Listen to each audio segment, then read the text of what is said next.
अब हमारे पास जो ये क्वेश्चन है इसमें आपको फाइंड करने हैं कि ऐसे कितने 3 डिजिट नंबर है जिसमें 7 का डिवाइड हो सकता है, यानी कि कितने 3 डिजिट नंबर है जो 7 से डिविजिबल है। तो आपको पता है कि जो 3 डिजिट नंबर है वो स्टार्ट होते हैं 100 और चलती है 999 तक, यानी कि 100 से लेके 999 तक की जितने भी डिजिट्स होती हैं, जितने भी नंबर्स होते हैं, वो सारे के सारे नंबर्स 3 डिजिट नंबर कहलाते हैं। तो देखिए मेरे पास जो पहला नंबर है वो 100 है, देन 101, 102, इस तरह से ये चलते जाएंगे और लास्ट वाले जो टर्म है वो 999, यानी कि 3 डिजिट नंबर 100 से स्टार्ट होती है और चलती है 999 तक। बट आपको इससे सीरीज के अंदर से, इस सीक्वेंस के अंदर से ऐसे नंबर चूज करने हैं जिसमें 7 का इजीली डिवाइड हो जाए, जो कंप्लीटली डिवाइड हो जाए 7 का। अगर मैं इसमें अगर 7 का डिवाइड कर दूं तो सिंपली आप इसे क्या लिख सकते हैं, यहां पे 2 लिख सकते हैं, 3 लिख सकते हैं और यहां पे वैल्यू आ जाएगी इस तरह से 0 और आप यहां लिखेंगे 4। तो यहां पे आपने देखा कि रिमाइंडर बच रहा है 2। अगर यहां पे मैं और 5 ऐड कर देता तो ये कंप्लीटली डिवाइड हो जाती है। इसका मतलब ये है कि आपके पास जो पहला ऐसा नंबर है वो कौन सा होगा जिसमें 7 का डिवाइड करना है। इसमें आपको जो रिमाइंडर, यानी कि यहां पे 2 आया, यानी कि आपको 5 ऐड करना था ताकि ये 7 बन जाए, तो इसमें आपको क्या करना, 5 ऐड कर देना। अगर 5 ऐड करेंगे तो वो जो नंबर आएगा 105, यानी कि 105, वो 7 से इजीली डिविजिबल होगा। तो हमारा जो एपी है उस एपी में फर्स्ट टर्म हो जाएगा 105। अब हमें तो फर्स्ट टर्म मिल गया, इसका जो नेक्स्ट नंबर होगा सिंपली आपको 7 ऐड करना, यानी कि 112, इसके बाद 119 और इस तरह से आपको लास्ट नंबर 999 में 7 का डिवाइड करना। 7 जब आप डिवाइड करेंगे तो यहां लिख सकते हैं 29, ये से 4, ये 28, 1 और इस तरह से यहां 9 और ये 2, 14, देन 5। अब अगर मैं इस 5 में 2 ऐड कर दूं तो ये जो नंबर है 3 डिजिट है, 2 ऐड करने के बाद 4 डिजिट नंबर हो जाएंगे, इसलिए हम इसमें कोई भी नंबर ऐड नहीं करेंगे। हम इस नंबर में से 5 को सब्ट्रैक्ट कर देंगे, यानी कि 5 को सब्ट्रैक्ट करेंगे तो हमारा जो लास्ट टर्म होगा वो 994 होगा, जिसमें 7 का इजीली डिवाइड हो सकता है। अब आपके पास फर्स्ट टर्म भी आ गया, लास्ट टर्म भी आ गया, तो फर्स्ट टर्म यानी कि ए की वैल्यू आ गई 105, डी आपके पास है ही है, डिफरेंस यहां पे 7 और लास्ट टर्म हमारे पास है 999 और सिंपली आपको यहां पे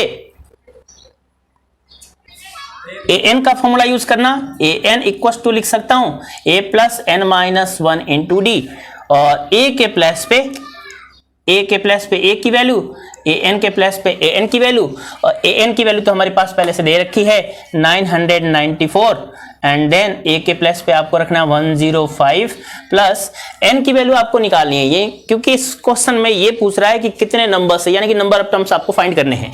तो यहाँ पे n रख देता हूँ, n माइनस 1 और डिफरेंस इनके बीच का 7 है, मैं इसे इस तरफ शिफ्ट कर देता हूँ 994 माइनस 105 इक्वल टू लिख सकता हूं n माइनस 1 मल्टीप्लाइड बाय 7। जब इसे सब्ट्रैक्ट करेंगे तो सब्ट्रैक्ट करने के बाद यहां पे वैल्यू कुछ इस तरह से हो जाएगी 889 इक्वल टू मैं लिख सकता हूं n माइनस 1 मल्टीप्लाइड बाय 7। 7 को डिवाइड करेंगे 889 अपॉन 7 इक्वल टू मैं लिख सकता हूं n माइनस 1।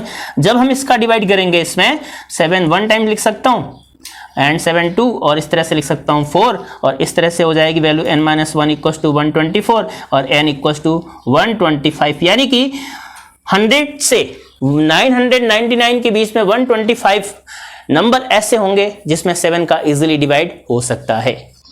और जब हम 7 को इस तरफ ला के डिवाइड करेंगे 889 अपॉन 7 लिख सकता हूं इक्वल टू n माइनस 1, ये इस तरह से लिख सकता हूं।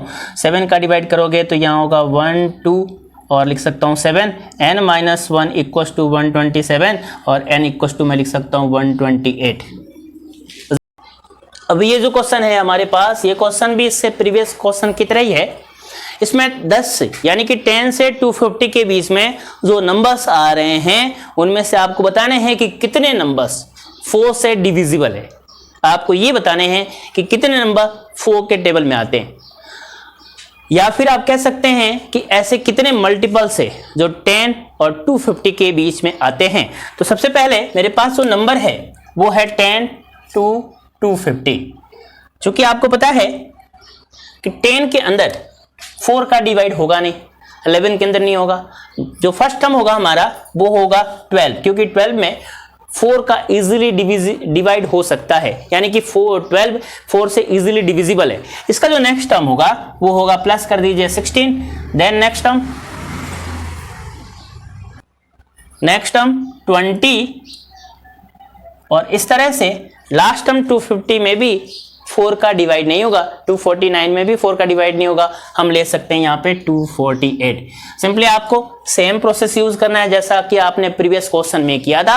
आपको यहाँ पे a के प्लस पे 12 रखने और d के प्लस पे आपको डिफरेंस पता है, इनके बीच का डिफरेंस है वो है 4। लास्ट टाइम हमारे पास है an इक्वल्स टू 248, और मैं इस तरह से an का यहाँ फॉर्मूला यूज कर देता हूँ, क्योंकि आपको मैंने इससे प्रीवियस वीडियो में बताया था कि अगर आपको a फाइंड करना हो, d फाइंड करना हो, an फाइंड करना हो, तो सिंपली आपको an का ही फॉर्मूला यूज करने हैं। अगर आपने अभी तक वॉच नहीं किया तो आप हमारे प्लेलिस्ट में जाके वॉच कर सकते हैं, देख सकते हैं, जिससे आपको ये टॉपिक्स इजीली समझ में आए, या फिर मैं डिस्क्रिप्शन बॉक्स में इसके लिंक दे देता हूं, वहां से आप देख सकते हैं। इसमें an का फॉर्मूला हमारे पास पता है, an equals to a plus n minus 1 into d लिख सकता हूं, और an के प्लस पे मेरे पास an की वैल्यू गिवन है 248 n रख दीजिए, और इसके बाद a की जगह पे a की value 12 plus n minus 1, n की वैल्यू हमें पता नहीं है क्योंकि नंबर ऑफ टर्म्स आपको फाइंड करने हैं।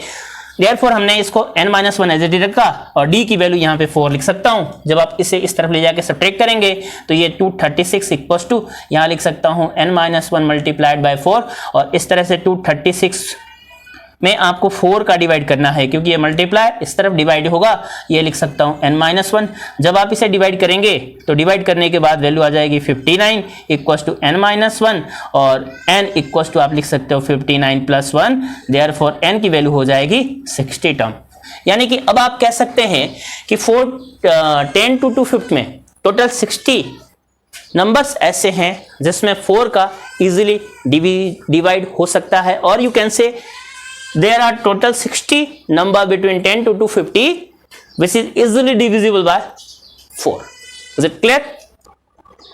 अब इस क्वेश्चन में हमारे पास 2 एपी है, फर्स्ट एपी और सेकेंड एपी। इसके एंड टर्म और इसके एंड टर्म आपको इक्वल गिवन है, यानी कि पहले एपी के एंड टर्म और दूसरे एपी के एंड टर्म आपस में इक्वल है, तो आपको n की वैल्यू फाइंड करनी है। एपी गिवन है, पहले एपी में हमारे पास फर्स्ट एपी है, और फर्स्ट एपी के अकॉर्डिंग a की वैल्यू है हमारे पास 63, d की वैल्यू आपके पास फॉर्मूला है a2 माइनस a1, और जब आप इसकी वैल्यू निकालेंगे तो ये वैल्यू हो जाएगी 2, और इस तरह से n के प्लस पे आपको पहले एपी में भी n रखना और सेकेंड एपी में भी n रखना।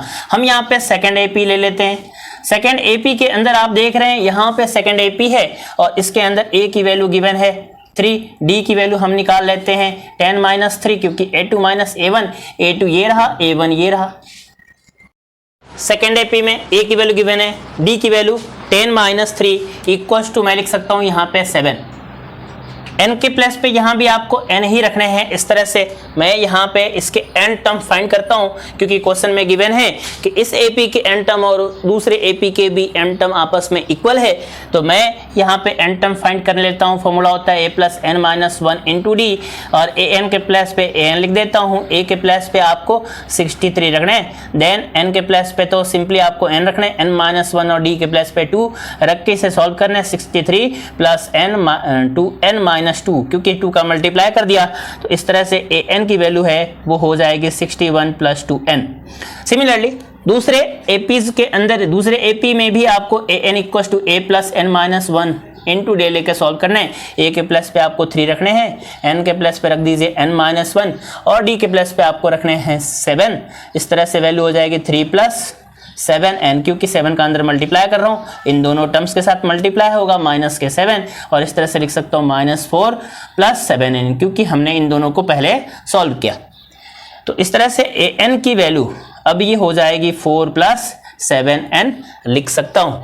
अब क्वेश्चन के अकॉर्डिंग, जैसा कि क्वेश्चन में गिवन है ये जो दो एपी है, इन दोनों एपी के एन टर्म आपस में इक्वल है, तो हम इन दोनों एपी के एन टर्म को आपस में इक्वल कर देते हैं और आपको लिखना है अकॉर्डिंग टू क्वेश्चन।